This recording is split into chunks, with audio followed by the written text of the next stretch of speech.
my wife and I have a 17-year-old daughter. Will she ever see Social Security? Yeah, I'll tell you the answer to that.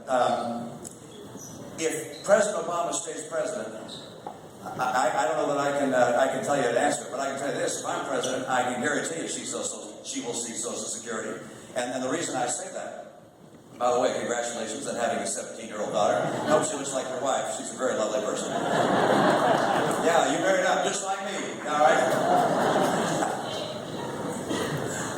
Okay.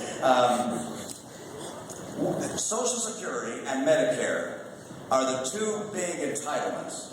By the way, when President Obama was running, he talked about them being in financial distress.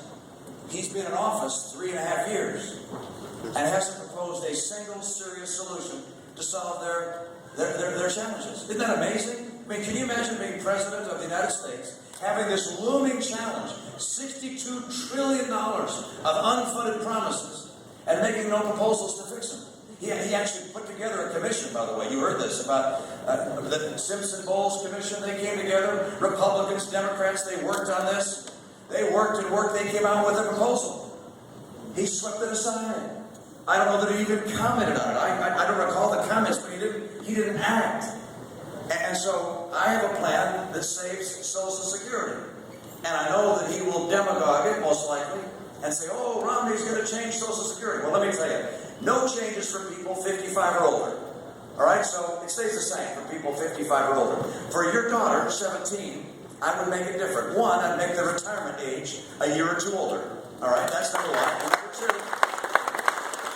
And number two, if she's high income, if she earns high income throughout her life and after she retires, then her benefit will be a little lower than someone who relies on Social Security exclusively for their care. Lower income people. So those two changes, those relatively modest changes, preserve Social Security forever. Can you believe that?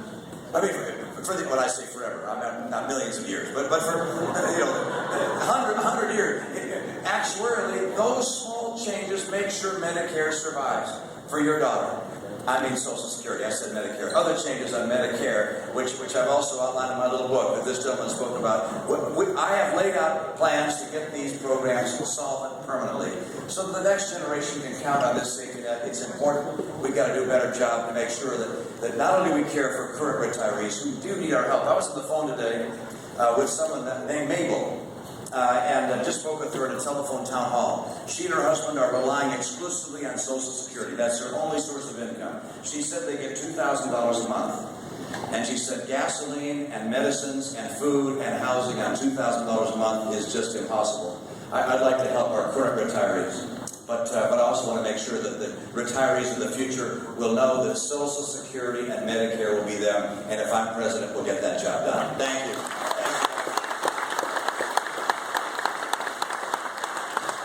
Welcome to Illinois. I'm looking forward to seeing you tomorrow in Chicago, about 3 or 4 blocks from President Obama's home. So I just want you to comment on going to Chicago tomorrow. And I don't want you to concede Chicago, because I don't know if there's any difference. And I live in Chicago. Well, thank you. I look forward to being in Chicago. And, I'm sure Rahm Emanuel will be in there helping me all the way. We'll take a good look. What do you think, Dan? Have we ever shot at Chicago? We're going to elect a lot of delegates for Mitt Romney out of the city of Chicago. Great to hear all this. Yes, sir.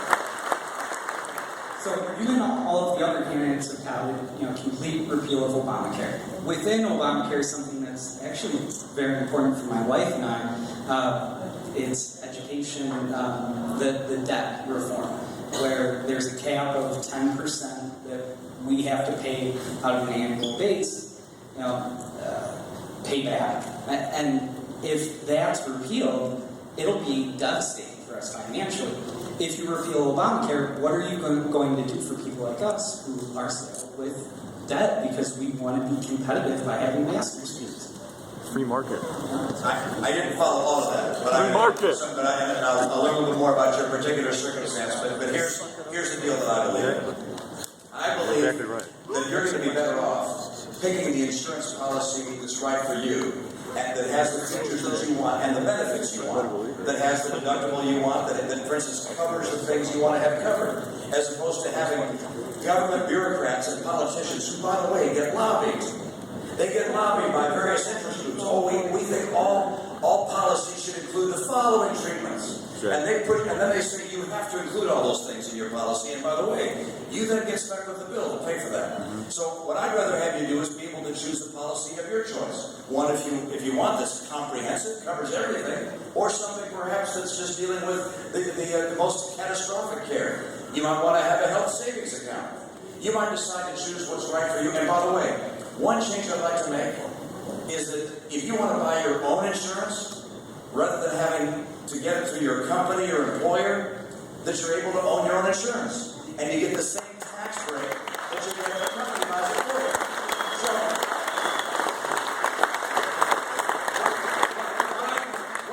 what I can tell you is that if you're willing to pay your own fair share, if you say, look, if I get a benefit, I'm willing to pay for that benefit. If I'm getting insurance, I'll pay for the insurance. And if something bad happens, well, insurance covers you. That makes sense. If you're looking for someone to give you something that you haven't paid for, to get a deal that's free, if you will, someone to give you some money, that's the other guy. There's no question. He will promise free stuff. And that means I'm not saying you asked that. I'm just saying that in a campaign, there have been so many politicians who come out and promise you stuff that say, I'm going to get you this and this and this you wanted to pay for it. It's basically free stuff. And that's what the other party does. It's what's gotten us in so much difficulty. I can tell you this. We're going to pay for what we get. We're going to make sure that we don't overpromise. We hope to be able to overdeliver. I believe in every single instance that the private sector will do a better job for you guys than government will do. And that's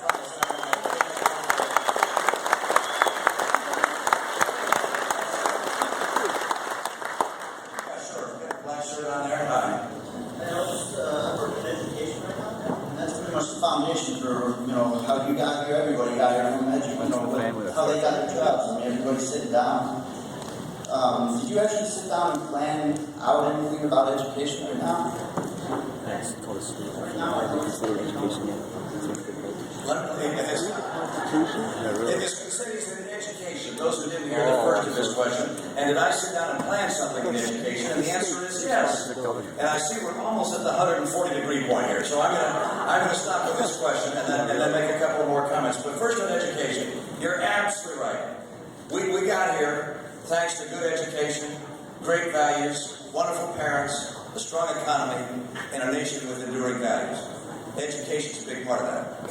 And our education system is failing our kids. When you look at how our schools are doing compared with schools around the world, we don't stack up so well. How can it be the nation that invented public education can't compete with Singapore and South Korea and Finland? It makes no sense at all. We rank in the bottom third or bottom quartile in various measures of, as you know, in English, not in English, in math and in science. And so people look around for the answers. When I was governor, they said, if you want to improve our schools, we need to have smaller classroom sizes. Makes sense, doesn't it? But then I looked at the data and looked at the relationship between classroom sizes in my state and how the kids were doing. We found there was no relationship at all. As a matter of fact, a group called the McKinsey Institute compared schools around the world and found that classroom size isn't related to how well the kids are doing. Then they looked, well, how about spending per pupil? That didn't relate either. Guess what was by far the single most important characteristic of how well the kids were doing? Yeah, the education, experience, and capability of the teacher. And so those school districts that were doing the very best around the world, the Finns and the South Koreans and others, were hiring teachers from the top 10% of the college graduates. And we too often were hiring from the bottom third. And why is that? Well, because the teachers' unions tend to be very interested in retirement benefits for their most tenured faculty members and not terribly interested in starting salaries. We need better starting salaries to attract more people into teaching at a very faster price.